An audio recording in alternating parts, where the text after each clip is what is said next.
ಸ್ವಾಮಿ ಕೊರಗಜ್ಜ. ಓಂ ನಮ ಭಗವತೆ ವಾಸುದೇವಾಯ. ನಿಮ್ಮ ಜೀವನದಲ್ಲಿ ಯಾವುದೇ ಒಬ್ಬ ವ್ಯಕ್ತಿ ಇರ್ಬೋದು, ಅದು ನಿಮ್ಮ ಹುಡುಗ ಇರ್ಬೋದು, ಹುಡುಗಿ ಇರ್ಬೋದು, ಅಥವಾ ನಿಮ್ಮಿಬ್ಬರ ಮಧ್ಯೆ ಏನೇ ಒಂದು ಸಂಬಂಧ ಇರ್ಬೋದು, ಅಥವಾ ನೀವು ಯಾರನ್ನು ಒಬ್ಬರನ್ನು ಇಷ್ಟಪಡ್ತಾ ಇದ್ದೀರಾ, ಅಥವಾ ಅವರು ಇವಾಗ ನಿಮ್ಮ ಜೊತೆ ಏನು ಹೇಳ್ತಾ ಇಲ್ಲ, ಪ್ರೀತಿಯಲ್ಲಿದ್ದೀರಾ, ಅಥವಾ ನೀವು ಇಷ್ಟ ಮಾಡ್ತಾ ಇದ್ದೀರಾ. ಸೊ ಇಲ್ಲಿ ಅವರು ನಿಮ್ಮ ಜೊತೆ ಮಾತನಾಡ್ತಾ ಇದ್ದಾರೆ, ಅದರ ಕ್ಲಾರಿಟಿ ಕೊಡ್ತಾ ಇಲ್ಲ, ಏನಂತ ನಿಮಗೆ ಅರ್ಥ ಆಗ್ತಾ ಇಲ್ಲ.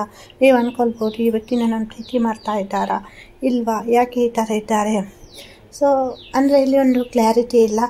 ಇವತ್ತಿನ ದಿನ ನಾವು ನಿಮ್ಮ ಮನಸ್ಸಿನಲ್ಲಿ ಯಾವುದೇ ಒಬ್ಬ ವ್ಯಕ್ತಿ ಇರ್ಬೋದು, ಅದು ನಿಮ್ಮ ಹುಡುಗ ಇರ್ಬೋದು, ಹುಡುಗಿ ಇರ್ಬೋದು, ನಿಮ್ಮ ಫ್ರೆಂಡ್ ಇರ್ಬೋದು, ಅಥವಾ ನಿಮ್ಮ ಅಂದರೆ ಮಿಡ್ಲಲ್ಲಿ ಏನೇ ಒಂದು ಸಂಬಂಧ ಇರ್ಬೋದು, ಆ ವ್ಯಕ್ತಿಯ ಮನಸ್ಸಿನಲ್ಲಿ ನೀವಿದ್ದೀರಾ, ಅಥವಾ ನಿಮ್ಮನ್ನು ಬಿಟ್ಟು ಬೇರೆ ಯಾರಾದರೂ ಇದ್ದಾರಾ ಆ ವ್ಯಕ್ತಿಯ ಮನಸ್ಸಿನಲ್ಲಿ. ಸೊ ಏನು ಅಂತ ನೋಡುವ. ಪ್ರಾರ್ಥನೆ ಮಾಡಿ ನಿಮ್ಮ ಮನಸ್ಸಿನಲ್ಲಿ ಯಾವ ವ್ಯಕ್ತಿ ಇದ್ದಾರೆ ಆ ವ್ಯಕ್ತಿಯನ್ನು ನೆನಪು ಮಾಡಿಕೊಂಡು, ನಿಮ್ಮ ಇಷ್ಟ ದೇವರನ್ನು ನೆನಪು ಮಾಡಿ, ಏಂಜಲ್ಸನ್ನು ಕೂಡ ಪ್ರಾರ್ಥನೆ ಮಾಡಿ ನೋಡುವ. ಇದು ಟೈಮ್ಲೆಸ್ ರೀಡಿಂಗ್ ಆಗಿರುತ್ತೆ. ನಿಮ್ಮ ವ್ಯಕ್ತಿಯನ್ನು ನೆನಪು ಮಾಡಿಕೊಳ್ಳಿ, ಪ್ರಾರ್ಥನೆಯನ್ನು ಮಾಡಿ. ಇಲ್ಲಿ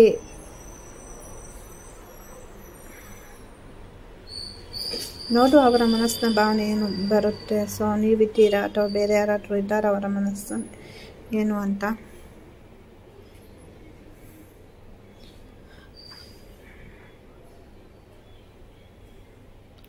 ಇಲ್ಲಿ ಕೆಲವರು ನೋ ಕಾಂಟ್ಯಾಕ್ಟ್ ಸಿಚುವೇಶನಲ್ಲಿದ್ದೀರಾ, ಕೆಲವರು ಮಾತನಾಡ್ತಾ ಇದ್ದೀರಾ. ಸೊ ಮಾತನಾಡಿದ್ರು ಅವರ ಮನಸ್ಸಿನ ಭಾವನೆ ಏನು ಅಂತ ನಿಮಗೆ ಅರ್ಥ ಮಾಡ್ಕೊಳ್ಳಿಕ್ಕೆ ಆಗ್ತಾ ಇಲ್ಲ. ಸೊ ಇಲ್ಲಿ ಎಲ್ಲರಲ್ಲ, ಕೆಲವರು ಲವರ್ಸ್ ಇದ್ದೀರಾ, ಬಟ್ ಇವಾಗ ಎಟ್ ಪ್ರೆಸೆಂಟ್ ಅವ್ರ ಮನಸ್ಸಿನಲ್ಲಿ ಏನು ಅಂತ ಗೊತ್ತಿಲ್ಲ. ಇಲ್ಲಿ ನೀವು ಅವರನ್ನು ನೋಡ್ತಾ ಇದ್ದೀರಾ, ಇಷ್ಟಪಡ್ತಾ ಇದ್ದೀರಾ. ಸೊ ಅವರೇನು ಮಾಡ್ತಾರೆ ಅದನ್ನೆಲ್ಲ ಅಬ್ಸರ್ವ್ ಮಾಡ್ತೀರಾ. ಸೊ ಅದು ಅವರಿಗೂ ಗೊತ್ತುಂಟು. ಆ ವ್ಯಕ್ತಿಯ ಬಗ್ಗೆ ನೀವು ಸ್ವಲ್ಪ ಅಲ್ಲ ಜಾಸ್ತಿನೇ ಆಲೋಚನೆ ಮಾಡ್ತೀರಾ ಅಲ್ವಾ. ನಿಮ್ಮನ್ನು ನೀವು ಪ್ರೀತಿ ಮಾಡೋದಕ್ಕಿಂತ ಜಾಸ್ತಿ, ನಿಮ್ಮವರಿಗೆ ನೀವು ಟೈಮ್ ಕೊಡೋದಕ್ಕಿಂತ ಜಾಸ್ತಿ ಆ ವ್ಯಕ್ತಿಯ ಬಗ್ಗೆನೇ ಆಲೋಚನೆ ಮಾಡ್ತೀರಾ. ಇಲ್ಲೂ ಕೆಲವರು ಸೋಷಿಯಲ್ ಮೀಡಿಯಾದಿಂದ ಒಟ್ಟಾದವರಿದ್ದೀರಾ. ಸೊ ಅಂದರೆ ನಿಮ್ಮ ಫ್ರೆಂಡ್ಶಿಪ್ ಸ್ಟಾರ್ಟ್ ಆಗಿರ್ಬೋದು, ಅಥವಾ ನಿಮ್ಮಿಬ್ಬರ ಪರಿಚಯ ಆಗಿರ್ಬೋದು. ಸೊ ಫೇಸ್ಬುಕ್ ಇರ್ಬೋದು, ಇನ್ಸ್ಟಾಗ್ರಾಮ್ ಇರ್ಬೋದು. ಆಕಸ್ಮಿಕವಾಗಿ ಮೀಟ್ ಆದವರು ಕೂಡ ಇದ್ದೀರಾ. ಇಲ್ಲಿ ಕೆಲವರು ಮದುವೆ ಆದವರು, ಮತ್ತು ಕೆಲವರು ಅಂದರೆ ಕಪಲ್ಸ್ ದೂರ ಆದವರು ಕೂಡ ಇದ್ದೀರಾ. ಮತ್ತು ಇಲ್ಲಿ ಕೆಲವರು ಒಮ್ಮೆ ಕಾಲ್ ಮಾಡ್ತಾರೆ, ಇನ್ನೊಮ್ಮೆ ಕಾಲ್ ಮಾಡಲ್ಲ, ಒಮ್ಮೆ ಮೀಟ್ ಆಗ್ತಾರೆ, ಇನ್ನೊಮ್ಮೆ ಮೀಟ್ ಆಗಲ್ಲ, ಒಮ್ಮೆ ಬ್ಲಾಕ್ ಮಾಡ್ತಾರೆ, ಇನ್ನೊಮ್ಮೆ ಆನ್ ಮಾಡ್ತಾರೆ. ಸೊ ಆ ಎನರ್ಜಿ ಕೂಡ ಕಾಣ್ತಾ ಉಂಟು ನಿಮ್ಮವರ ಬಗ್ಗೆ. ಇಲ್ಲಿ ಸಂಬಂಧಗಳು ಅಂತ ಹೇಳುವುದಕ್ಕಿಂತ ಫೀಲಿಂಗ್ ಏನು ಕಾಣಿಸ್ತಾ ಇಲ್ಲ ಆ ವ್ಯಕ್ತಿ ಜೊತೆ. ಅಂದರೆ ಅವರಿಗೆ ನಿಮ್ಮ ಬಗ್ಗೆ ಏನೇ ಒಂದು ಫೀಲಿಂಗ್ ಕೂಡ ಎಕ್ಸ್ಪ್ರೆಸ್ ಮಾಡಲಿಕ್ಕೆ ಆಗ್ತಾ ಇಲ್ಲ ಅವರಿಗೆ. ಸೊ ನೀವು ಕೇಳ್ಬೋದು, ನಾನು ಅಂದರೆ ನಿಮಗೆ ಇಷ್ಟನಾ ಅಂತ ಡೈರೆಕ್ಟಾಗಿ ಕೇಳಿದವ್ರು ಕೂಡ ಇದ್ದೀರಾ, ಹೌದಾ ಅಲ್ವಾ ಅಂತ ಹೇಳಿ. ಸೊ ಮ್ಯಾರೇಜ್ ಪ್ರಪೋಸಲ್ ಕೂಡ ನೀವು ಕೊಟ್ಟಿರ್ಬೋದು ನಿಮ್ಮ ಕಡೆಯಿಂದ. ಮತ್ತೆ ಇಲ್ಲಿ ಆ ವ್ಯಕ್ತಿ ಸೈಲೆಂಟ್ ಇದ್ದಾರೆ. ಸೊ ನಿಮ್ಮನ್ನು ಇಷ್ಟಪಡುತ್ತಿಲ್ವಾ, ಪಡ್ತಾರಾ. ಸೊ ಅದರ ಬಗ್ಗೆನೂ ಕ್ಲಾರಿಟಿ ಕೊಡ್ತಾ ಇಲ್ಲ. ಒಂದು ಡಿಸಿಷನ್ ಅವರು ಹೇಳ್ತಾ ಇಲ್ಲ. ಸೊ ಬೇಕು ಅಂತಲೂ ಹೇಳ್ತಾ ಇಲ್ಲ, ಬೇಡ ಅಂತಲೂ ಹೇಳ್ತಾ ಇಲ್ಲ. ಅವರ ಮೌನ, ಸೈಲೆಂಟ್ ಏನು ಅಂತ ಅರ್ಥ ಮಾಡ್ಕೊಳ್ಳಿಕ್ಕೆ ನಿಮ್ಮ ಕೈಯಿಂದ ಆಗ್ತಾ ಇಲ್ಲ, ಹೌದಾ ಅಲ್ವಾ. ಮನಸ್ಸಿನ ಭಾವನೆ, ಒಬ್ಬ ವ್ಯಕ್ತಿ ಮನಸ್ಸು ಬಿಚ್ಚಿ ಹೇಳಿದಾಗ ಮಾತ್ರ ನಾವು ಅರ್ಥ ಮಾಡ್ಕೊಳ್ಬೋದು. ಅವರ ಮೌನ, ಅವರ ಕಣ್ಣಿನ ನೋಟ ನಮಗೆ ಕೆಲವೊಂದು ಪ್ರಶ್ನೆಗಳು ಕಾಡುತ್ತೆ. ಸೊ ಕೆಲವೊಂದು ಉತ್ತರಗಳನ್ನು ಅವರು ಹೇಳಲಿಕ್ಕೆ ಆಗ್ತಾ ಇಲ್ವಾ, ಅಥವಾ ಹೇಳುವಂಥ ಮನಸ್ಥಿತಿ ಇಲ್ವಾ, ನೀವಂದರೆ ಅವ್ರಿಗೆ ಇಷ್ಟ ಇಲ್ವಾ, ಇಷ್ಟ ಇದೆಯಾ ಅಂತ ನೋಡೋದಾದರೆ ಖಂಡಿತವಾಗಿ ಇಲ್ಲಿ ಒಂದು ಅವ್ರಿಗೆ ಇಷ್ಟ ಉಂಟು ನೀವಂದರೆ. ಸೊ ಬಟ್ ಭಾವನೆಯನ್ನು ಎಕ್ಸ್ಪ್ರೆಸ್ ಮಾಡ್ತಾ ಇಲ್ಲ. ಏನಕ್ಕೆ ಆ ವ್ಯಕ್ತಿ ಎಕ್ಸ್ಪ್ರೆಸ್ ಮಾಡ್ತಾ ಇಲ್ಲ ಅಂತ ನೋಡೋದಾದರೆ, ಇಲ್ಲಿ ಅಂದರೆ ಆ ವ್ಯಕ್ತಿ ಇರೋದೇ ಆ ಥರನಾ, ಅಥವಾ ಆ ವ್ಯಕ್ತಿಗೆ ಯಾವುದೋ ಒಂದು ಫಿಯರ್ ಉಂಟಾ. ಆ ವ್ಯಕ್ತಿ ಸಿಗಬೇಕು ಅಂತ ನೀವು ತುಂಬ ಪ್ರಾರ್ಥನೆ ಮಾಡ್ತಾ ಇದ್ದೀರಾ. ಸೊ ಆ ವ್ಯಕ್ತಿಯ ಬಗ್ಗೆನೇ ಆಲೋಚನೆ ಮಾಡ್ತಾ ಇದ್ದೀರಾ. ಸೊ ಇಲ್ಲಿ ಸದ್ಯಕ್ಕೆ ಈ ವ್ಯಕ್ತಿ ಸೈಲೆಂಟ್ ಆಗಿರ್ತಾರೆ, ಬಟ್ ಅಪ್ಕಮಿಂಗ್ ಡೇಸಲ್ಲಿ ಅವರು ಒಂದು ರೀಕನೆಕ್ಟ್ ಅಥವಾ ಒಂದು ನಿಮಗೆ ಎಸ್ ಅಂತ ಹೇಳ್ತಾರೆ. ಸೊ ನೀವು ಕೇಳಿದರೆ ಪ್ರಶ್ನೆಗೆ ನಾನಂದರೆ ಇಷ್ಟನಾ, ಮ್ಯಾರೇಜ್ ಪ್ರಪೋಸಲ್ ಕೊಟ್ಟಿದ್ರು. ಸೊ ಇವಾಗ ಮ್ಯಾರೇಜ್ ಸ್ಟ್ರಕ್ ಆಗಿದ್ರು. ಸೊ ಖಂಡಿತವಾಗಿಯೂ ಇಲ್ಲೇ ಒಂದು ಪಾಸಿಟಿವ್ ಎನರ್ಜಿ ಕಾಣ್ತಾ ಉಂಟು.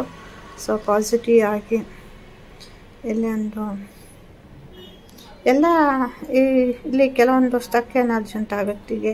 ಸೊ ಆ ವ್ಯಕ್ತಿ ಸ್ವಲ್ಪ ಮೌನಿಯಾಗಿದ್ದಾರೆ. ಅಂದರೆ ಜೀವನದಲ್ಲಿ ಹಿಂದೆ ಏನೋ ಒಂದು ನೋವಿನ ಘಟನೆ ನಡೆದಿದೆ ಕೆಲವರಿಗೆ, ಎಲ್ಲರಿಗೂ, ಅಥವಾ ಫ್ಯಾಮಿಲಿ ರಿಲೇಟೆಡ್, ಜಾಬ್ ರಿಲೇಟೆಡ್ ಏನು ಪ್ರಾಬ್ಲಮ್ ಕಾಣ್ತಾ ಇಲ್ಲ ಇಲ್ಲಿ. ಬಟ್ ನಿಮ್ಮನ್ನು ನೀವು ಇಲ್ಲಿ ಕಂಟ್ರೋಲ್ ಮಾಡ್ಕೊಳ್ಬೇಕು. ಸಿಚುವೇಶನ್ ಇಂಪ್ರೂವ್ಮೆಂಟ್ ಆಗುತ್ತೆ. ಈ ಸಿಚುವೇಶನ್ನೇ ಇರಲ್ಲ. ಸೊ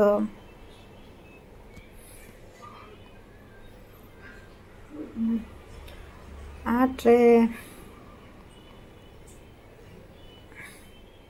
ಆ ವ್ಯಕ್ತಿ ಯಾವ ಥರ ಯಾಕಿದ್ದಾರೆ, ಏನು ಮೂಮೆಂಟ್ ಇಲ್ಲ. ಕರೆಂಟ್ ಸಿಚುವೇಶನಲ್ಲಿ ಆ ವ್ಯಕ್ತಿ ಸೈಲೆಂಟ್. ಇಲ್ಲಿ ನೀವು ಆ ವ್ಯಕ್ತಿಗೋಸ್ಕರನೇ ಕಾಯ್ತಾ ಇದ್ದೀರಾ. ಸರಿ, ನಿಮ್ಮ ಮನಸ್ಸಿನ ಭಾವನೆ ಸರಿಯಾಗಿ ಉಂಟು. ತುಂಬ ಪ್ರೀತಿ ಮಾಡ್ತಾ ಇದ್ದೀರಾ. ಸೊ ಏನೋ ಒಂದು ಕನಸು ಕಾಣ್ತಾ ಇದ್ದೀರಾ ಆ ವ್ಯಕ್ತಿಯ ಬಗ್ಗೆ. ಸೊ ಅವ್ರು ಬಂದರೆ ನಾನು ಚೆನ್ನಾಗಿ ನೋಡ್ಕೊಳ್ತೇನೆ. ಸೊ ಆ ಥರ ಒಂದು ಮ್ಯಾರೇಜ್ ಮೂಮೆಂಟ್ ಉಂಟು, ಸೆಲೆಬ್ರೇಷನ್ ಮೂಮೆಂಟ್ ಉಂಟು ನಿಮ್ಮ ಮನಸ್ಸಿನಲ್ಲಿ. ಬಟ್ ಅಲ್ಲಿ ಅವರಿಗೆ ಏನೋ ಒಂದು ಅಂದರೆ ಫಿಯರ್ ಆಗ್ತಾ ಇರ್ಬೋದು, ಅಥವಾ ಅಲ್ಲಿ ಅಂದರೆ ಅವರ ಬಗ್ಗೆ ನೀವು ಸ್ವಲ್ಪ ಇನ್ಫಾರ್ಮೇಷನ್ ಕಲೆಕ್ಟ್ ಮಾಡಬೇಕಾಗ್ಬೋದು. ಸೊ ಫ್ಯಾಮಿಲಿ ರಿಲೇಟೆಡ್ ಇಶ್ಯೂ ಇರ್ಬೋದು ಅಲ್ಲಿ, ಅಥವಾ ಅವರಿಗೆ ಫಿಯರ್ ಇರ್ಬೋದು. ಇಲ್ಲಿ ನೀವು ಸ್ವಲ್ಪ ಸಮಯ ಸೈಲೆಂಟ್ ಆಗಿರಬೇಕು. ಇಷ್ಟು ಸಮಯ ಅವರು ಸೈಲೆಂಟ್ ಆಗಿದ್ರು ಅಲ್ವಾ, ಮೌನ. ನೀವು ನಾನಂದರೆ ನಿಮಗೆ ಇಷ್ಟನಾ? ಸೊ ಇವಾಗ ಏಕೆ ಸೈಲೆಂಟ್ ಇದ್ರೆ? ಫಸ್ಟ್ ನನ್ನನ್ನು ತುಂಬ ಪ್ರೀತಿ ಮಾಡ್ತಾ ಇದ್ರಲ್ಲ, ಇವಾಗ ಏನಾಯಿತು? ಸಾರಿ, ಯಾವುದಕ್ಕೂ ಉತ್ತರ ಕೊಡ್ತಾ ಇಲ್ಲ, ಸೈಲೆಂಟ್ ಆಗಿದ್ರು ಅಲ್ಲ. ನೀವು ನಿಮ್ಮ ಎಷ್ಟೋ ಕೆಲಸವನ್ನು ಮಾಡ್ತಾ ಇಲ್ಲ ಇವಾಗ. ನಿಮ್ಮ ಜೀವನದಲ್ಲಿ ನಿಮಗೋಸ್ಕರ ನೀವು ಟೈಮ್ ಕೊಡ್ತಾ ಇಲ್ಲ. ಸೊ ನಿಮಗೋಸ್ಕರ ಟೈಮ್ ಕೊಡಲಿಕ್ಕೆ ಟ್ರೈ ಮಾಡಿ. ನಿಮ್ಮನ್ನು ನೀವು ಪ್ರೀತಿಸಿ, ಮೆಡಿಟೇಷನ್ ಮಾಡಿ, ನಿಮಗೆ ಏನು ಬೇಕು ಅದನ್ನು ನೀವು ಮಾಡ್ತಾ ಹೋಗಿ. ಇಲ್ಲಿ ನಿಮಗೆ ನಿಮ್ಮದೇ ಆದಂತಹ ಒಂದು ಲೈಫ್ ಉಂಟು, ಅದರ ಮೇಲೆ ಫೋಕಸ್ ಮಾಡಿ. ಆವಾಗ ಇಲ್ಲಿ ಒಂದು ಎನರ್ಜಿ ಬ್ಯಾಲೆನ್ಸ್ ಆಗಿ ಆ ವ್ಯಕ್ತಿ ನಿಮ್ಮ ಲೈಫಿಗೆ ಬರ್ತಾರೆ. ಇಲ್ಲಿ ನೀವು ಟೆನ್ಷನ್ ಮಾಡ್ಕೊಳ್ಳುವಂಥ ಅಗತ್ಯ ಇಲ್ಲ. ಬಟ್ ಯಾವಾಗ ಬರ್ತಾರೆ, ಈಗಲೇ ಬರ್ತಾರಾ, 1 ವೀಕ, 1 ಮಂತ? ಸೊ ಆಗಲ್ಲ. ಇವಾಗ ಅಂದರೆ ಇಲ್ಲಿ ಎನರ್ಜಿ ಬ್ಯಾಲೆನ್ಸ್ ಮುಖ್ಯ. ಸೊ ಆ ವ್ಯಕ್ತಿ ಎಸ್ ಅಂತ ಉತ್ತರ ಕೊಡ್ತಾರೆ. ಅವರ ಸೈಲೆಂಟಿಗೆ ಅವರಾಗೆ ಉತ್ತರ ಕೊಡ್ತಾರೆ.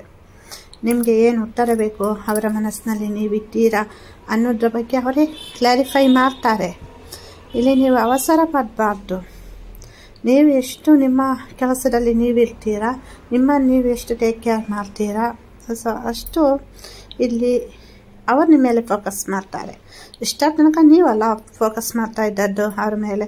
ಸೊ ನೆಕ್ಸ್ಟ್ ಅವರು ನಿಮ್ಮ ಮೇಲೆ ಫೋಕಸ್ ಮಾಡಲಿಕ್ಕೆ ಸ್ಟಾರ್ಟ್ ಮಾಡ್ತಾರೆ. ವಿಡಿಯೋ ಇಷ್ಟ ಆದರೆ ಲೈಕ್ ಮಾಡಿ, ಶೇರ್ ಮಾಡಿ, ಹಾಗೇನೇ ಸಬ್ಸ್ಕ್ರೈಬ್ ಮಾಡಿಲ್ಲ ಅಂದರೆ ಸಬ್ಸ್ಕ್ರೈಬ್ ಮಾಡಿ. ಎಲ್ಲರಿಗೂ ಒಳ್ಳೆಯದಾಗಲಿ. ಏನೇ ಒಂದು ಮೂವಿ ಇದ್ರೂ ನೀವು ನಮ್ಮ ಜೊತೆ ಶೇರ್ ಮಾಡಬಹುದು.